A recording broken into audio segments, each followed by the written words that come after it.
Bible dans Genèse. Aujourd'hui, je vais parler de comment apprendre à cultiver la présence de Dieu au travers des émotions. Apprendre à cultiver la présence de Dieu au travers des émotions. Quand le Saint-Esprit m'a enseigné ça, ça a changé tout en fait, dans ma manière de marcher avec Dieu. J'ai compris en fait le rôle. Pourquoi est-ce que Dieu a créé les émotions? Quelle était l'intention de Dieu lorsqu'il nous a permis à nous, des êtres humains, d'avoir des émotions? Qu'est-ce que Dieu voulait? Et à quel but ça sert? Donc, je vais partager cela avec vous ce matin et je crois qu'on sera très encouragés. On va lire Genèse 1. Genèse 1, les versets 26 à 29. J'aimerais que tu lises pas lentement. Ok. Genèse chapitre 1, versets 26 à 29. Puis Dieu dit, faisons l'homme à notre image, selon notre ressemblance, et qu'il domine sur les poissons de la mer, sur les oiseaux du ciel, sur le bétail, sur toute la terre et sur tous les reptiles qui rampent sur la terre. Dieu créa l'homme à son image, il le créa à l'image de Dieu. Il créa l'homme et la femme. Dieu les bénit et Dieu leur dit, soyez féconds, multipliez, remplissez la terre et l'assujettissez, et dominez sur les poissons de la mer, sur les oiseaux du ciel et sur tout animal qui se meut sur la terre. Et Dieu dit, voici, je vous donne toute herbe portant de la semence et qui est à la surface de toute la terre, et tout arbre ayant en lui du fruit d'arbre et portant de la semence, ce sera votre nourriture. Ok. Donc ici, la Bible nous parle de comment est-ce que Dieu a émis le projet de créer l'être humain, toi et moi. Il a dit, faisons l'homme à notre image et selon notre ressemblance. Et quand Dieu fait ça, il y a 7 bénédictions principales que Dieu donne à l'homme. On voit 5 dans Genèse 1, mais on voit 2 autres dans Genèse chapitre 2. Il dit, soyez féconds, multipliez-vous, remplissez la terre, assujettissez et dominez. Donc on voit les 5. Et ces 5 bénédictions, Dieu les a données à l'esprit de l'homme. Dans Genèse 1, lorsque Dieu a dit, faisons l'homme à notre image, Dieu est esprit. Et Dieu nous a créé esprit. Est-ce qu'on me suit? Nous sommes des esprits. Le corps humain que vous voyez n'est que la représentation visible de ce que moi je suis, O'Neill. Ce que moi je suis, vous ne le voyez pas. C'est l'homme intérieur, c'est l'esprit. Quand je bouge ma main comme ça, c'est le corps qui bouge. Mais ce qui a bougé en premier, c'est l'esprit. Quand vous avez une paire de gants, la paire de gants en elle-même est inerte. Mais si vous mettez la main à l'intérieur, la paire de gants commence à avoir du mouvement. De la même manière, le corps physique que nous avons n'a pas de mouvement sans l'esprit. La Bible dit dans le livre de Jacques que le corps sans l'esprit est mort. Donc ce qui fait que tu bouges, tu te lèves, tu parles, tu marches, c'est l'esprit de Dieu qui est à l'intérieur de toi. Quand on dit l'esprit de Dieu, ce n'est pas le Saint-Esprit, c'est l'esprit qui vient de Dieu. Parce que l'esprit était créé par Dieu, il est sorti de Dieu. Il a dit, faisons l'homme à notre image. Quand Dieu voulait créer les poissons, il a dit que la mer produise. Quand il a voulu créer les animaux, il a dit que la terre produise des animaux. Mais lorsqu'il a voulu créer l'homme, il a dit que Dieu produise l'homme. Donc l'homme est sorti de Dieu, tout comme le poisson est sorti de l'eau. Voilà pourquoi l'homme qui vit sans Dieu vit sans but, vit il vit sans saveur. Il n'a pas de vie. Celui qui n'a pas Christ n'a pas la vie, car Christ est la vie. Donc quand Dieu a créé l'homme, il lui a donné ces 5 bénédictions, mais il a donné ces bénédictions à l'esprit. Lorsqu'il a dit sois fécond, c'est à l'esprit que Dieu a parlé. Multiplier, c'est à l'esprit que Dieu a parlé. Lorsqu'il a dit assujettissez, c'est à l'esprit que Dieu a parlé. Lorsqu'il a dit dominer, c'est à l'esprit que Dieu a parlé. Cela veut dire quoi? Que tant que tu restes un homme charnel, ces bénédictions ne s'appliquent pas parce que c'est à l'esprit que Dieu a donné ses grâces. C'est à l'esprit. Ta capacité à porter du fruit, à marcher avec Dieu, c'est dans ton esprit que ça se passe. Mais Dieu n'a pas créé que l'esprit. Il a créé l'âme de l'homme, il a créé aussi le corps. L'esprit est le lieu où l'homme peut avoir communion avec Dieu, où l'homme peut avoir communion avec le monde des esprits. L'âme, c'est le lieu où l'homme a communion avec lui-même, il a conscience de soi. C'est dans l'âme qu'on va trouver l'intellect. C'est dans l'âme qu'on va trouver les émotions. C'est dans l'âme qu'on va trouver la volonté. Et le corps, c'est la partie de l'homme qui interagit avec son environnement terrestre. C'est bon? Et toutes ces parties-là sont importantes. L'esprit est plus important, l'âme vient après et le corps. Mais Dieu veut qu'on soit en communion avec lui dans l'esprit, l'âme et le corps. Il veut qu'on prie en esprit, mais aussi, il veut aussi qu'on prie dans notre âme. Il veut aussi qu'on prie avec notre corps. La prière en esprit, c'est la plus profonde. Mais aussi, la prière en âme, elle se fait par les émotions. Elle se fait par la méditation. Il y a là aussi la prière du corps. Lorsque tu te mets à genoux, même si tu ne dis rien, tu es en train de prier. Lorsque tu lèves les mains, même si tu n'as rien dit, tu es en train de prier parce que tu es en train d'exprimer avec ton corps des paroles à Dieu. Quand je fais ça, vous savez ce que ça veut dire, non? Donc, j'ai parlé. Pas avec ma bouche, mais avec mon corps. Donc, quand tu lèves la main comme ça avec Dieu, tu dis, je m'abandonne à toi. Même si tu n'as pas de mots. Donc, toutes les parties de notre être peuvent communier avec Dieu. Et c'est ce que Dieu a voulu depuis le commencement. Concernant l'âme, on va voir que quand Dieu crée l'homme dans Genèse chapitre 2, il lui dit, la Bible dit, Dieu souffla dans le corps qu'il avait formé, un souffle de vie, et l'homme devint une âme vivante. Et à cet homme que Dieu avait créé, Dieu lui a donné deux autres choses. Il a dit, cultive et garde le jardin, dans Genèse chapitre 2. Donc on ajoute cela aux 5 bénédictions que Dieu avait données à Adam. On trouve 7. Mais les 2 bénédictions qu'on trouve dans Genèse 2, qui sont aussi des commandements, cultive et garde. Bon, je vais expliquer ici ce que je viens de dire. La bénédiction, quand Dieu te bénit, c'est quand Dieu te donne la capacité de pratiquer sa parole. En fait, la bénédiction, c'est avoir la capacité de pratiquer la parole de Dieu. C'est ça être béni. Hein? Donc, si tu veux savoir si tu es béni, regarde ta vie. Est-ce que tu es capable de pratiquer la parole? C'est pour ça que je mets les deux ensemble. C'est ma compréhension. Je voulais juste clarifier ça. Donc, Dieu dit à l'homme, cultive et garde. Cultive et garde quoi? Mon frère, on va lire ensemble Genèse 2,15. Je suis encore dans mon introduction. Je veux qu'on soit au même niveau d'information avant que je puisse partager maintenant sur les émotions. Vas-y. Genèse chapitre 2, le verset 15. L'Éternel Dieu prit l'homme et le plaça dans le jardin d'Éden pour le cultiver et pour le garder. L'Éternel Dieu prit l'homme et le plaça. Le mot placer ici, qui a été traduit en français par placer, dans l'hébreu c'est yanar. Ça veut dire faire se reposer. Donc Dieu a créé l'homme physique, le corps, il a soufflé son esprit à l'intérieur. Et il prend cet homme-là, il le fait se reposer dans le jardin. C'est ce que ça veut dire, le mettre dans le repos. Mais il y a un peu comme une contradiction parce qu'on dit, il le met dans le repos pour cultiver et garder. Alors que cultiver et garder, c'est travailler. Donc Dieu dit, je te mets dans le repos, mais pour travailler. Le jardin ici était une image de la présence de Dieu. C'était même la présence de Dieu en fait. Et Dieu dit, je te mets dans ma présence pour te reposer, mais aussi pour travailler. Donc l'homme est dans le repos, mais il travaille. Comment? En fait, le repos que Dieu lui demandait d'avoir, dans lequel Dieu le mettait, il allait maintenir ce repos-là en cultivant et gardant l'atmosphère. Dieu te met dans sa présence. Et la présence de Dieu, c'est le repos. Et le repos, c'est quoi? C'est que ton âme est en paix. La paix intérieure, c'est l'une des choses qui est le plus difficile à obtenir, qui est même impossible à obtenir sans le Saint-Esprit. Car le royaume des cieux, ce n'est pas le manger, le boire, mais la justice, la paix et la joie par le Saint-Esprit. Et ce repos-là, c'est Christ qui te le donne. Mais il te met dans un repos où tu dois cultiver ce repos que tu as reçu et le garder. Tu dois cultiver et garder. Et le jardin, cette image du jardin, c'était l'image du cœur de l'homme. Il y a un passage dans le Proverbe qui dit, garde ton cœur plus que toute autre chose, car de lui viennent quoi? Les sources de la vie. Et quand Dieu vient habiter en toi, le Saint-Esprit vient habiter en toi, il apporte du repos à ton âme. Mais il y a une chose qui te demande de faire, c'est de cultiver et de garder ce repos-là.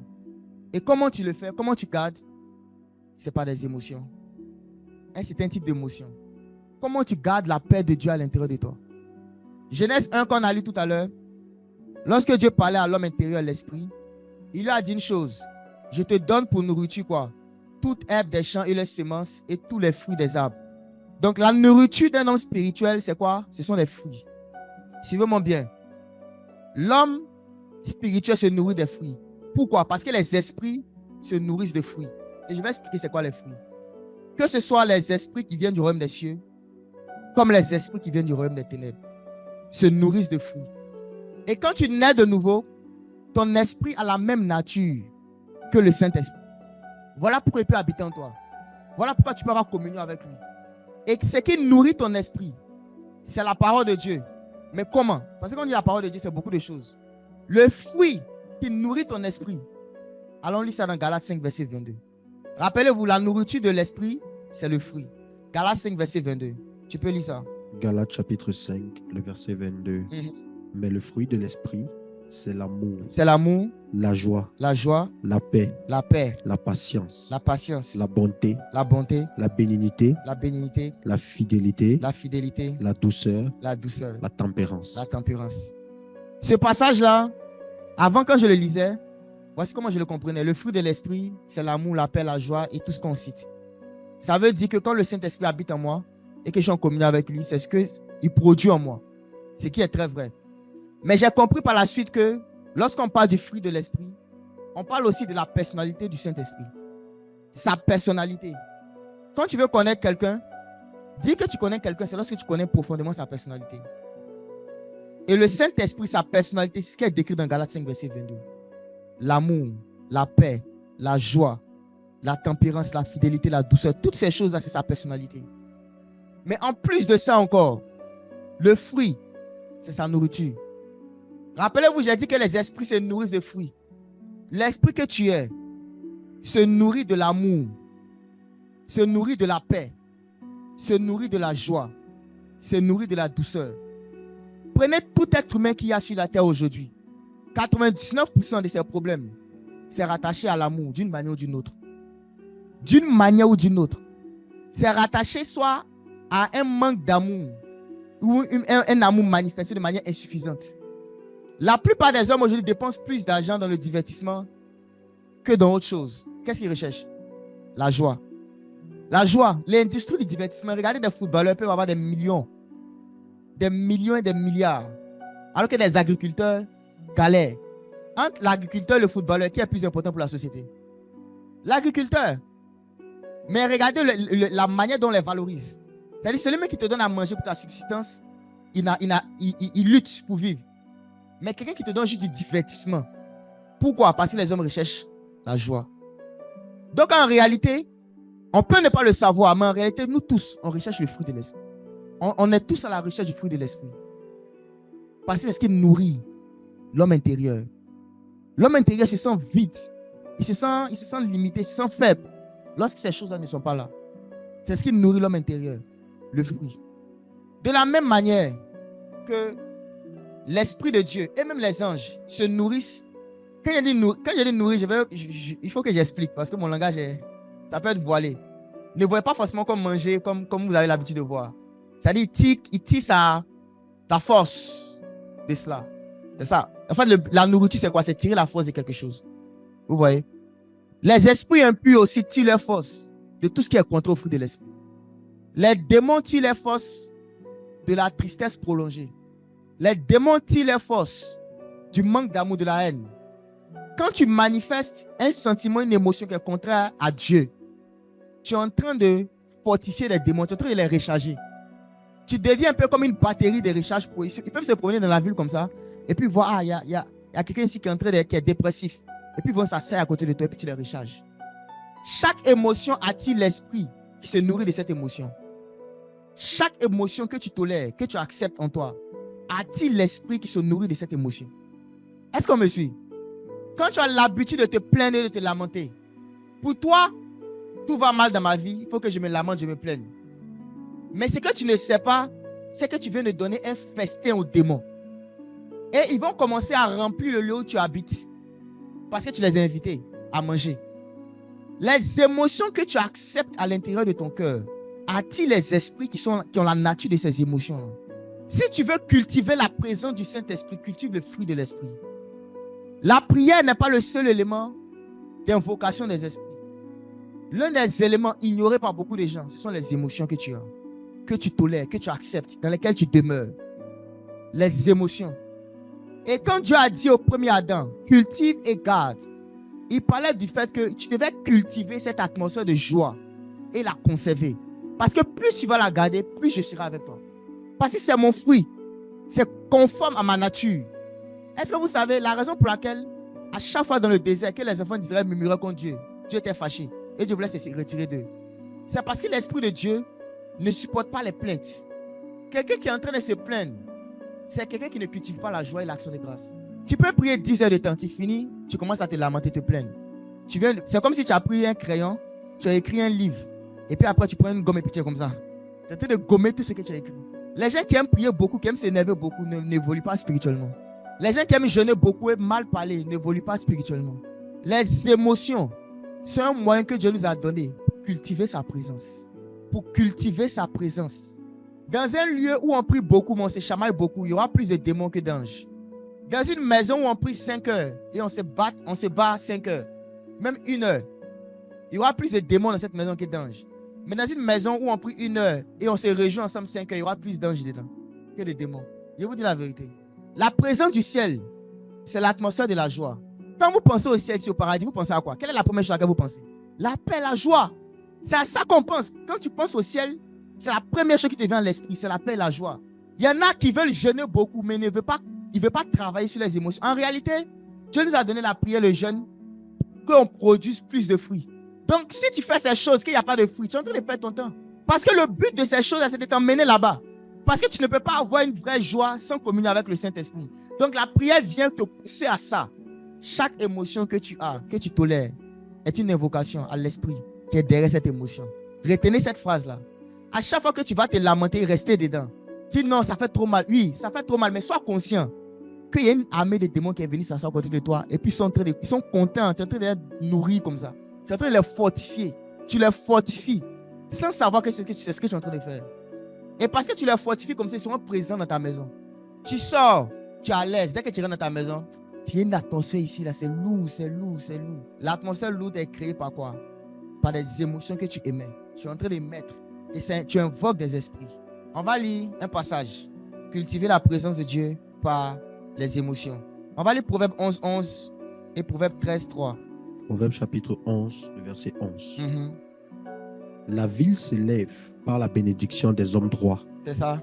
Mais elle est renversée par la bouche des méchants. La ville se lève par la bénédiction des hommes droits, mais elle est renversée par la bouche des méchants. Quand on voit le mot ville ici, ça peut parler de ville, une ville comme Montréal. Ça parle de ça. Mais ça aussi parle de toi-même en tant qu'un individu. En tant qu'un individu, tu es une ville. Vous connaissez l'histoire de Jésus-Christ qui a voulu chasser un démon d'un homme qui était fou. Il a demandé au démon, quel est ton nom? Il dit Légion, car nous sommes plusieurs. Et Légion, c'est entre 3000 et 6000 soldats. 3000 personnes, ça fait une ville. Hein? Donc, tu es une ville. Et la Bible dit que la ville s'élève par quoi? Par la bénédiction. La bénédiction, c'est bien dire quelque chose. C'est bien parler. Mais elle se détruit par quoi? Par la bouche des méchants. Ça veut dire en fait que la manière dont tu vas parler va déterminer ta construction, ta destruction. La manière dont toi-même tu vas te parler de toi-même. Vous savez, c'est de l'orgueil que de dire des choses contre la parole de Dieu sur toi-même ta propre vie, même si tu veux paraître humble. Un exemple. Quand tu viens et tu dis, moi-même là, je suis un pécheur, je suis un pécheur, je suis faible. Tu peux paraître humble, mais c'est de l'orgueil. Parce que l'humilité, c'est quoi? C'est accepter ce que Dieu a dit. C'est ça l'humilité. Ta parole et ton avis sur toi-même ne compte pas plus que l'avis de Dieu sur toi. C'est-à-dire, ce que tu penses de toi-même, ça n'a pas plus de valeur que ce que Dieu pense de toi. Et ce que Dieu pense de toi, c'est que quand tu étais encore le pire des pécheurs, Christ est mort pour toi. Ça, c'est ce que Dieu pense de toi. Et son avis a plus de valeur que le tien. Et quand tu mets ton avis propre au-dessus de l'avis de Dieu, tu es en train de manifester l'orgueil. Tu n'es pas un pécheur. Si tu es né de nouveau, tu n'es pas un pécheur. Pas parce que tu fais tout parfaitement, mais parce que Christ est mort pour toi. Parce que tu as été lavé par le sang de l'agneau. Ça, c'est l'humilité. L'humilité qui consiste à prendre la parole de Dieu, ça ressemble à l'orgueil. Regardez David. Il est venu devant Goliath. Il dit, mais qui est cet incirconcis qui ose insulter l'armée du roi de l'Éternel des armées? Je vais le tuer. Son frère a dit, je savais que tu étais orgueilleux. Mais David et son frère qui étaient orgueilleux que son ami. C'est pas de son frère, Dieu a dit, je l'ai rejeté à Samuel. Dieu résiste aux orgueilleux, mais fait grâce à qui? David a reçu la grâce de Dieu. Donc, un David et son frère qui étaient humbles. Mais ce qu'il a dit, ça ressemble à l'orgueil. Faire confiance à ce que Dieu a dit, ce n'est pas de l'orgueil, c'est de l'humilité. Et c'est ça la bénédiction. C'est parler comme Dieu aurait parlé. Ce sont les démons qui viennent derrière toi et puis commencent à te chuchoter à l'oreille des paroles sur toi-même qui sont contraires à ce que Dieu a dit. Et quand tu acceptes de dire ça, tu acceptes de te soumettre aux démons. Parce qu'à chaque fois que tu acceptes la parole d'un esprit, tu te soumets à lui. Quand tu acceptes la parole de Jésus, tu te soumets à Jésus. Quand tu acceptes la parole d'un démon, tu t'es soumis à lui. Et quand il vient avec son royaume. Il vient avec ses émotions. Proverbe 13, 3, disons. Proverbe chapitre 13, verset 3. Uh-huh. Celui qui veille sur sa bouche garde son âme. Celui qui ouvre de grandes lèvres court à sa perte. Celui qui veille sur sa bouche garde son âme, ses émotions. L'une des choses que les démons utilisent pour emmener les gens beaucoup dans la dépression, c'est des mauvaises paroles contre eux-mêmes. Non, personne ne m'aime. Personne ne t'aime. Même si toute la terre ne t'aime pas, Jésus est mort pour toi. Quand tu dis personne ne t'aime, tu es en train de dire à Dieu que tu es mort pour moi, mais je m'en fous de ça. Parce que tu mets Dieu dedans, personne, il n'y a personne. Dieu est dedans aussi. Quand tu dis moi-même, là, j'étais créé pour rien, tu es en train de dire que Dieu est bête. Donc Dieu s'est levé un matin, il a façonné quelqu'un à son image pour rien. Il y a un caractère de Dieu qu'on appelle la droiture. Ça veut dire que Dieu ne peut jamais se tromper. Mon frère qui est là, il est clair. Ernest. Si Jésus vient et dit, Ernest, tu sais que tu es noir. Ernest, il dit, comment ça? Et puis grâce à ça, il va voir qu'il est noir. Parce que Dieu ne peut pas se tromper. Ça dit, du moment où Dieu a dit là, il ne peut pas se tromper. C'est ce qui fait qu'il est Dieu. Tu vois? J'ai mon vêtement noir ici. Si Jésus apparaît et dit, oh Nil, ton vêtement est rouge. Je regarde en même temps, c'est devenu rouge. C'est ça la droiture de Dieu, il ne peut pas se tromper. Donc un Dieu comme ça, il peut créer toi. Et puis tu seras sans but. Il peut te créer, puis tu n'auras pas de, comment on dit ça, d'objectif. Ça n'existe pas, c'est pas possible. Donc quand tu crois en ça, tu es en train de te soumettre à la voix d'un démon. Et ça va créer en toi des émotions qui sont contraires au fruit de l'esprit. Qui sont contraires au fruit de l'esprit. Et quand tu ne sais pas ça, garder tes émotions. Quand la Bible dit, garde ton cœur plus que toute autre chose. Garde la joie de Dieu. Garde la paix de Dieu. Garde la douceur de Dieu. C'est ça que tu dois garder plus que toute autre chose. Tu dois conserver ça. Parce qu'il y a une guerre autour de toi. Satan veut voler ta joie. Quand la Bible dit dans 1 Thessaloniciens 5, soyez toujours joyeux. Ce n'est pas un conseil. Hein? C'est une clé pour le monde spirituel. Ce n'est pas un conseil. C'est une clé. Même la puissance de Dieu ne peut pas se manifester au travers de toi parfaitement quand tu n'es pas en joie. Tu pries, mais il n'y a pas d'effet. Parce qu'il n'y a pas le fruit. L'homme intérieur se nourrit du fruit. Je te donne le fruit comme ta nourriture. Décide aujourd'hui de ne plus donner à manger aux démons. Décide aujourd'hui de les sévrer, de les faire jeûner pour qu'ils deviennent faibles. Plus tu vas avoir la joie de Dieu dans ton cœur, plus ces démons seront faibles vis-à-vis de toi. Je vous dis la vérité. Voilà pourquoi ce que Satan se bat le plus à faire, c'est enlever ta joie. Il veut ôter ta joie. Mais tu sais pourquoi il arrive à le faire? Parce que tu as basé ta joie sur des choses externes. Pour garder la joie, il faut rentrer à l'intérieur. Il ne faut pas regarder à l'extérieur. Il faut que ta joie soit basée sur la présence du Saint-Esprit en toi, pas sur ce qui t'arrive au dehors. Parce que plus tu vas baser ta joie sur ce qui t'arrive dehors, plus le diable aura des facilités à te faire perdre la joie. Ta joie doit atteindre un niveau où c'est basé sur simplement la présence du Seigneur. Le fait de penser que ton nom est écrit dans un livre de vie, souvent quand tu es triste là, juste pense au ciel. Mon nom est écrit là-bas. Et puis tu imagines. C'est-à-dire, tu te dis pourquoi il me rend triste alors que peut-être c'est un mois de souffrance sur la terre ici que je vais avoir, alors que j'aurai l'éternité avec Dieu. J'aurai l'éternité avec Dieu. Oui, j'ai perdu. Mais j'ai mon nom écrit dans le livre de vie. J'ai la vie de Dieu en moi. Pourquoi je vais être triste? Si je meurs aujourd'hui, j'ai une espérance. Ta joie doit venir de ce qu'il y a à l'intérieur. Plus ta joie sera basée sur les choses extérieures, plus le diable va t'avoir. Décide aujourd'hui de déconnecter ta joie de tout ce qui t'arrive. Soyez toujours joyeux, tu le pratiques comment? En étant conscient que Dieu est avec moi. Que les bonnes choses m'arrivent, que les mauvaises choses m'arrivent. Dieu est amour, Dieu est fidèle. Je ne vais plus mesurer l'amour de Dieu, la fidélité de Dieu par rapport aux bonnes choses qui m'arrivent. Je ne vais plus aussi mesurer l'amour, la fidélité de Dieu par rapport aux mauvaises choses qui m'arrivent. Dieu est amour, Dieu est fidèle parce qu'il m'a aimé, il a envoyé Jésus pour mourir à la croix pour mes péchés. Et ça, c'est un fait. C'est déjà passé. Parce que j'ai le Saint-Esprit en moi. Soyez toujours joyeux. Quand tu conserves ça, tu conserves la présence de Dieu avec toi.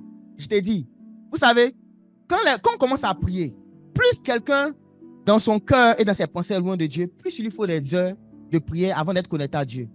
Parce qu'en réalité, ce n'est pas quand tu commences à parler que tu es connecté à Dieu. Hein. Quand tu commences à prier, là, au début, tu te recharges d'abord. Tu es en train d'enlever des, comment on dit, des garbage en anglais. Des choses en fait, voilà, des ordures, des choses qui t'empêchent de parler avec Dieu. Parce que Dieu est saint. Donc, pour entrer dans sa présence, il faut ôter certaines choses. Donc, quand tu parles en langue au début, ou tu pries, tu adores, tu n'es pas encore en train de parler avec Dieu. Tu es en train de te préparer à rencontrer le roi. Et plus tu es rempli de garbage, plus ça va prendre du temps. Donc, tu peux voir quelqu'un qui prie 2 heures, mais n'a pas touché Dieu. Parce qu'il a passé toutes ces 2 heures à enlever des choses qu'il aurait dû enlever par sa vie d'obéissance à la parole de Dieu.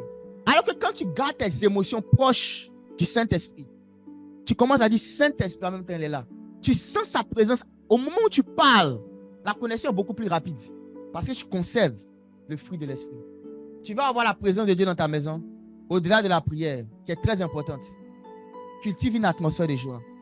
Le Saint-Esprit m'a dit une fois, fais des choses, trouve des activités qui vont te donner continuellement la joie. Et quand tu seras en train de faire ça, tu seras en train de me servir. J'ai tiqué un peu, il dit comment ça? Des activités qui vont te donner la joie à toi, tu seras en train de me servir. Servir Dieu, c'est faire sa volonté. Et qu'est-ce que Dieu veut? Que tu sois en joie abondante. Donc quand tu fais des choses délibérément juste pour avoir la joie, tu es en train de servir Dieu. C'est une forme de prière, tu es en train de prier avec ton âme. C'est une forme de prière. On va lire quelques passages. Encore. Comme il dit, c'est une exhortation, ce n'est pas vraiment un enseignement. Philippiens 2, verset 14. Philippiens chapitre 2, de verset 14. Faites toutes choses sans murmure ni hésitation. Faites toutes choses sans murmure ni hésitation. Qui a déjà lu ce verset-là avant? Faites toutes choses sans murmure. Toutes choses sans murmure. Pourquoi?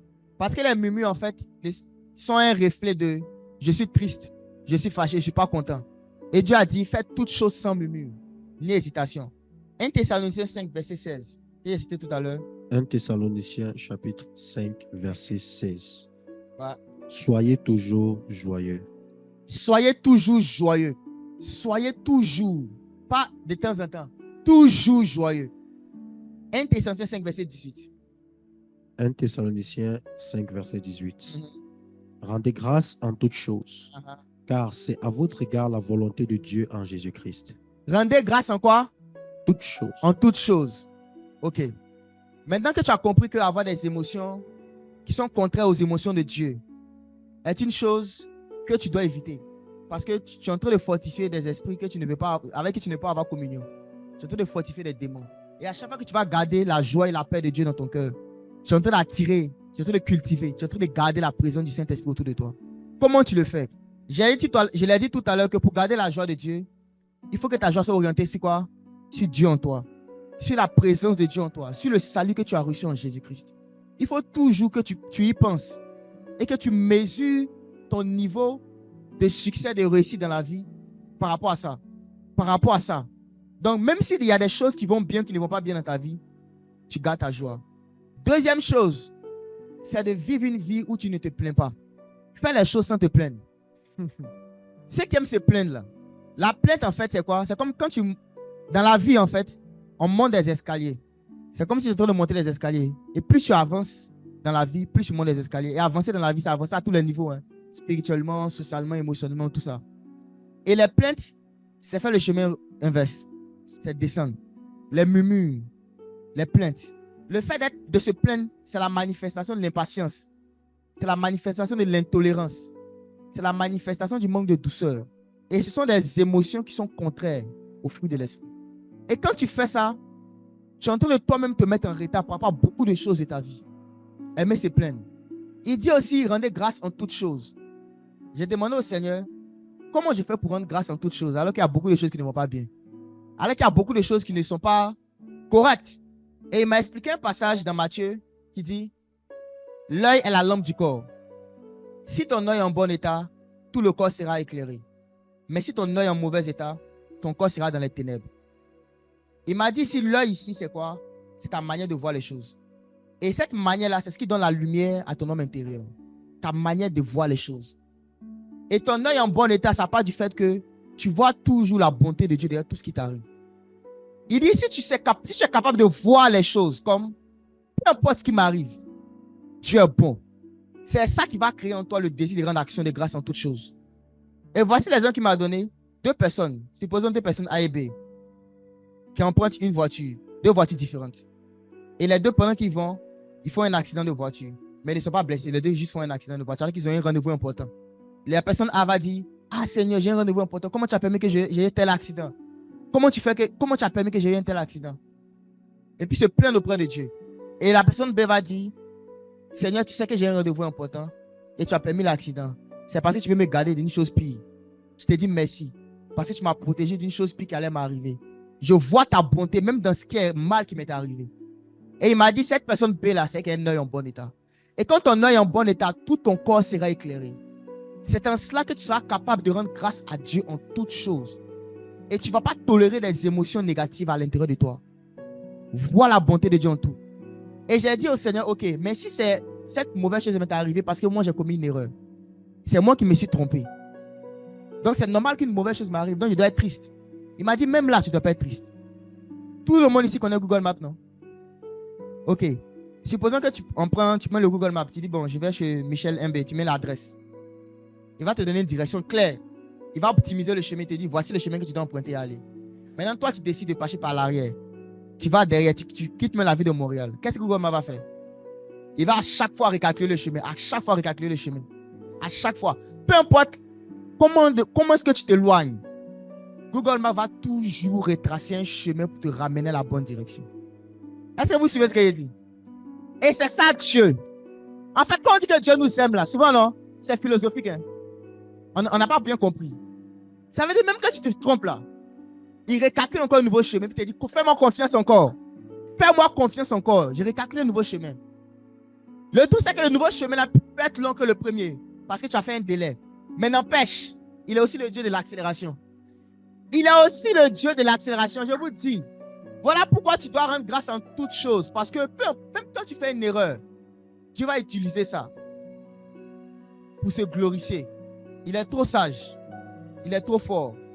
La Bible dit, examinez toutes choses et retenez ce qui est bon. Et il m'a dit encore, tu vois ce verset, ça veut dire que tout ce qui t'arrive, si tu veux garder ta joie, donc tout ce qui t'arrive dans la journée, ne te rappelle que des bonnes choses. Ce verset-là, examinez toutes choses et retenez ce qui est bon. Il m'a dit, rappelle-toi que des bonnes choses. Si tu veux garder ta joie, dans toutes les choses qui te sont arrivées pendant la journée, à la fin de la journée, tu t'assois. Tu dis ça, j'oublie, ça, j'oublie, ça, j'oublie. Je ne retiens que le bon. Toutes choses qui t'arrivent, même les personnes autour de toi, retiens que les bonnes choses par rapport à eux. Si tu veux garder ta joie, j'explique hein, comment on garde la présence de Dieu, on cultive la présence de Dieu et on la garde. Toutes les choses qui sont autour de toi, même que c'est mauvais, une mauvaise partie, oublie ce qui est mauvais, arrêtez ce qui est bon. Examinez toutes choses, ne retenez que le bon. Voici comment on garde son cœur. Si tu pratiques ces choses-là, tu vas voir que la présence de Dieu va devenir facile. Tu vas juste fermer tes yeux, tu sens Dieu. Tu vas juste, tu paies, et puis là, il dit oui, je suis là. En fait, parce qu'il n'y a plus de mur. Tes émotions sont connectées à lui. La voix, l'écoute de sa voix sera fluide. Garde ton cœur. Plus que toute autre chose, car de lui sortent les sources de la vie. Même quand tu vois un malade, tu dis au nom de Jésus, sois guéri. La puissance sort de toi. Mais si ton âme est en mauvais état, ça va finir là. C'est comme si la quantité de puissance qui est sortie de ton esprit va rester dans ton âme. Et ça ne va pas toucher la personne. Mais quand ton âme est en communion avec l'Esprit de Dieu, il y a une fluidité. Retenez toutes choses. Comment tu gardes ta joie? Toutes les mauvaises choses qui t'arrivent, décide d'oublier. Et quand tu t'assois pour méditer sur ta vie, rappelle-toi que des bons souvenirs. Rappelle-toi que des bonnes choses. Garde que les bonnes choses. Voici comment tu gardes ta joie. Je vais terminer avec 2 versets. Et puis on va prier. Ésaïe 30, verset 15. Et Néhémie 8, verset 10. Ésaïe chapitre 30, le verset 15. Car ainsi a parlé le Seigneur l'Éternel, le Saint d'Israël. C'est dans la tranquillité et le repos que sera votre salut. C'est dans le calme et la confiance que sera votre force. Mais vous ne l'avez pas voulu. Ok. C'est dans la tranquillité et le repos que sera ta délivrance. C'est dans le calme et dans la sérénité que sera ta force. La force de Dieu, c'est un sujet sur lequel il a commencé à méditer. La force de Dieu. On dit que Dieu est fort, la puissance, la force. Et ce passage-là, le Seigneur dit que plus ton âme sera dans le calme et dans la paix, ta force va reposer sur ça. Si tu cherches, c'est quelqu'un qui, comme moi, qui cherche à être fort spirituellement, qui n'est pas satisfait, qui cherche à être fort, cherche à être calme. Il dit, je serai calme et je connaîtrai que tu es Dieu. Plus tu es calme, plus tu connais la force de Dieu. Parce qu'en fait, non, c'est une chose qui est vue avec le Saint-Esprit. Le Saint-Esprit est très calme. Il n'est pas agité. C'est nous, on est beaucoup agité, on parle, on crie, on saute. Il est calme.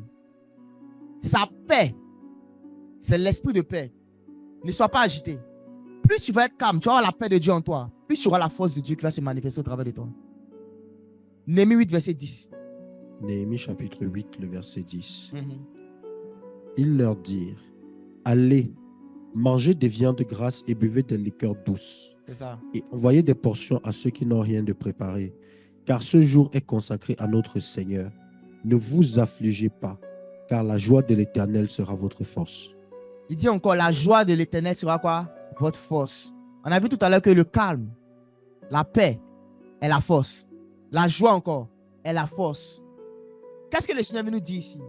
Tout ce que tu vois dans le fruit de l'esprit là, est une force. Si tu es capable de la garder à l'intérieur de toi. Si tu gardes la paix de Dieu, la joie de Dieu, c'est la puissance que tu as gardée. Et les sorciers vont arrêter de s'amuser avec toi. Les démons auront peur de s'approcher de toi. Parce que chaque vertu de Dieu est un jugement pour les démons. Quand tu gardes la paix de Dieu en toi, tu gardes la joie de Dieu, Tu n'es pas en train de faire plaisir à quelqu'un, tu es en train de te fortifier toi-même. Ne dis pas non, mais il m'a énervé, il faut que je dise. Ça, c'est l'homme charnel. Tu ne vois que les choses d'un point de vue naturel. Tu n'es pas capable d'aller en arrière et de te dire non. Oui, c'est elle qui a fait ça. Mais quel est le but visé par Satan derrière telle action? Que je réagisse comme ça et que je perde la force. Si tu pries beaucoup et puis après tu commences à mal parler, à avoir de mauvaises émotions, tu dissipes la force de Dieu en toi. Tu vas la dissiper.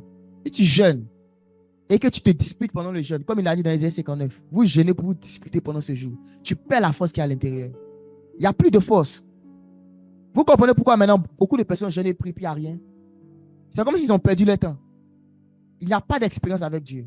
Moi, je ne peux pas jeûner sérieusement et puis il n'y a pas avoir quelque chose de particulier avec Dieu. Ce n'est pas possible. Parce qu'il m'a fait comprendre, garde tes émotions, garde ton cœur plus que toute autre chose.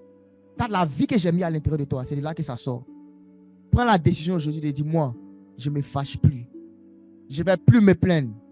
Je vais garder la joie de Dieu. Même quand je serai triste, je vais aller dans la prison de l'île Saint-Esprit, enlève ça. Je ne vais pas demeurer dans ça. Même quand quelqu'un va me faire du mal, je vais aller dans la prison de Dieu, dire Seigneur, enlève ça, je veux pardonner. Je ne veux pas conserver ces choses dans mon cœur. Je veux que mon cœur soit libre, que mon cœur soit léger. Je veux marcher avec toi et être fluide dans ta présence. Je ne veux pas être la source d'alimentation des démons. Pas du tout. Je veux que partout où je vais, que la présence de Dieu soit avec moi. Est-ce qu'on peut prier? Est-ce que tu peux prier? Parler de Dieu. Parler à Dieu de ton cœur. Tu vas dire, Seigneur, je veux prendre la décision aujourd'hui de ne plus laisser mon cœur être affligé, être affecté par des émotions négatives. J'ai compris aujourd'hui combien de fois les émotions sont un élément que tu nous as donné, qu'on cultive ta présence. Mais cet élément-là aussi peut être utilisé pour cultiver la présence des démons. Mais je ne veux plus à partir d'aujourd'hui garder ces émotions négatives dans mon cœur.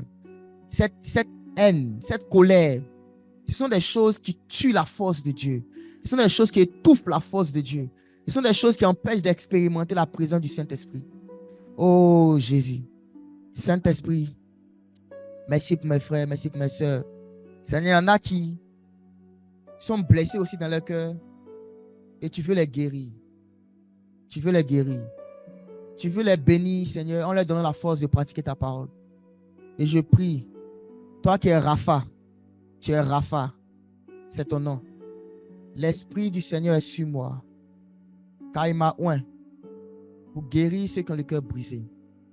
Si tu es là aujourd'hui et que ton cœur a besoin d'être guéri, ne dis pas en toi-même, mais ils m'ont fait du mal, mais ils ont fait ça, ils doivent payer, oui. Dieu va les rétribuer en fonction de leurs œuvres. Mais toi, en ce qui te concerne, toi, il te demande, toi, libère-toi de ce fardeau. Libère-toi de ce fardeau. Dis au Seigneur Jésus, je vais me libérer de toute haine, toute colère, toute animosité contre quelqu'un. Je ne vais plus garder ces choses à l'intérieur de moi. Car je comprends que c'est les choses qui étouffent la vie de Dieu à l'intérieur de moi. Dis-lui simplement cela. Et pendant que tu parles, je demande que le ciel s'ouvre et que des anges descendent dans la salle avec l'amour liquide de Dieu. Cet amour de Dieu qui est comme un liquide. Ça a la couleur du lait. L'amour de Dieu, c'est comme un liquide qui a la couleur du lait. Et des anges viennent avec des bouteilles. Ils descendent dans la salle maintenant. Et toutes ces personnes qui ont besoin d'expérimenter un niveau plus profond de l'amour de Dieu, je demande que ces anges-là viennent maintenant et qui donnent à boire à tous ceux-là qui ont soif. À tous ceux-là qui ont soif. Père, que les cœurs soient guéris. C'est ton amour qui guérit les cœurs. C'est ton amour qui console. C'est ton amour qui répare les âmes.